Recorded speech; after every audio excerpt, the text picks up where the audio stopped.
You thought you were past that. You thought you had already dealt with it, already moved on, already put enough distance between yourself and that season, that person, that version of you. And then God started pulling you back, not to punish you, not because you failed, but because there is something in that place, something unfinished, something unresolved, something He never got to complete in you the first time you were there, and everything in you is resisting it. If you have ever felt God redirecting you back to something you thought was behind you, this video is for you. Welcome back to Scripture Power Stories. Today, we're talking about what happens when God sends you back to the place you already left. To understand this, we have to go back to one of the most layered stories in all of Genesis, the story of Jacob and Bethel. The first time Jacob came to Bethel, he was running. He had deceived his father Isaac, stolen the blessing meant for his brother Esau, and fled for his life. He was alone, afraid, sleeping on the ground with a stone for a pillow, carrying the full weight of everything he had done wrong.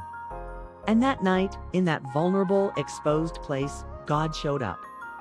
In Genesis chapter 28, verses 10 through 12, Jacob dreamed of a stairway reaching from earth to heaven, with angels ascending and descending on it. And then in verses 13 through 15, God spoke to him directly, promising him land, descendants, and His unending presence. "I am with you and will watch over you wherever you go," God said. "I will not leave you until I have done what I have promised you." Jacob woke up and said, "Surely the Lord is in this place, and I was not aware of it." In verses 16 through 19, he took the stone he had been sleeping on, set it up as a pillar, poured oil on it, and named the place Bethel, which means house of God. And in verses 20 through 22, Jacob made a vow. If God would be with him, provide for him, and bring him back safely, then the Lord would be his God. And then Jacob kept moving. He built a life, he found a wife, and then another. In Genesis chapters 29 through 31, he worked for years under Laban, a man who deceived him almost as many times as Jacob had deceived others. He had children. He accumulated wealth. Then in Genesis chapter 32, verses 22 through 28, he wrestled with God at the Jabbok River and walked away with a limp and a new name. His name became Israel. 20 years passed. And then, in Genesis chapter 35, verse 1, God spoke to Jacob again. Not to give him a new destination, not to send him somewhere exciting or unfamiliar.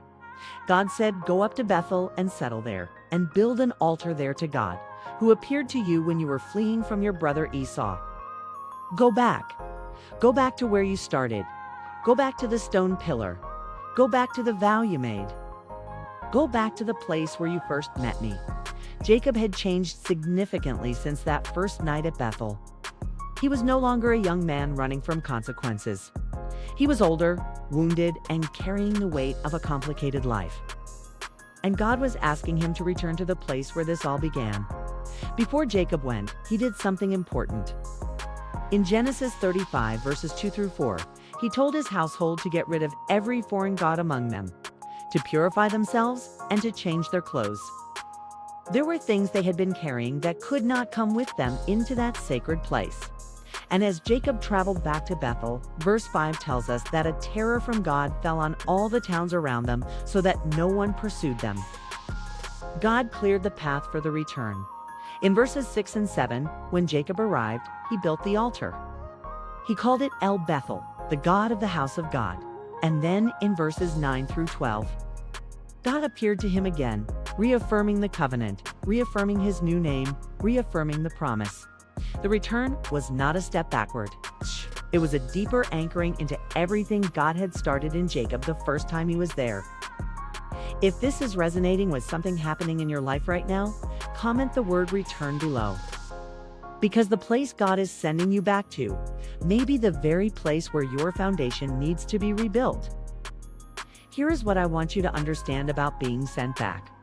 God does not circle you back to places out of carelessness. He circles you back because the first time you were there, you were not ready to receive everything He had for you. You were running, or you were too young, or you were too wounded, or you were too distracted to go as deep as the moment required.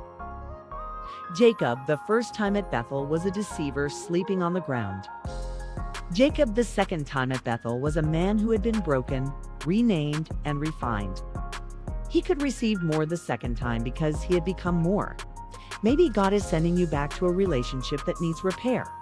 Not because you failed, but because you are finally ready to do it differently.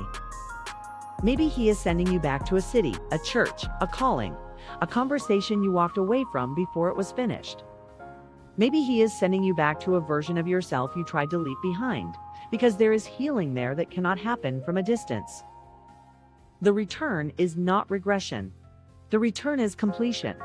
So let me give you 3 things to hold on to if God is calling you back to something you thought was behind you. First, do what Jacob did before he went back. Clean house. In Genesis 35 verses 2 through 4, he told his household to put away the foreign gods before returning to Bethel. Before you go back, ask God to show you what you have been carrying that cannot come with you into that place. Old agreements, old bitterness, old versions of the story you have been telling yourself about why you left.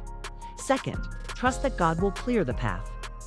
In Genesis 35, verse 5, a terror from God fell on the towns around Jacob so that no one pursued or harassed them on the journey back. When God is the one sending you back, He is also the one responsible for making the way safe. You do not have to manufacture the courage alone. He will go before you.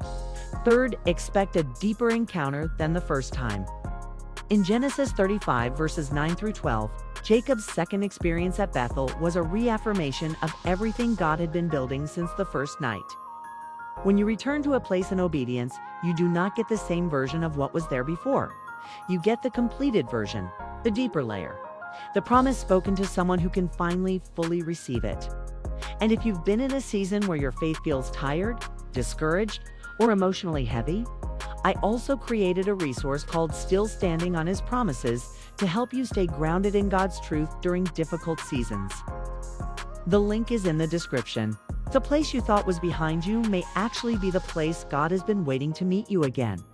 Not because you never left, but because you are finally ready to go back. If this message helped you, subscribe to Scripture Power Stories. We post new videos 3 times a week to help you grow in faith, find biblical truth, and keep walking with God through real-life struggles. Your story is not over. God is still working.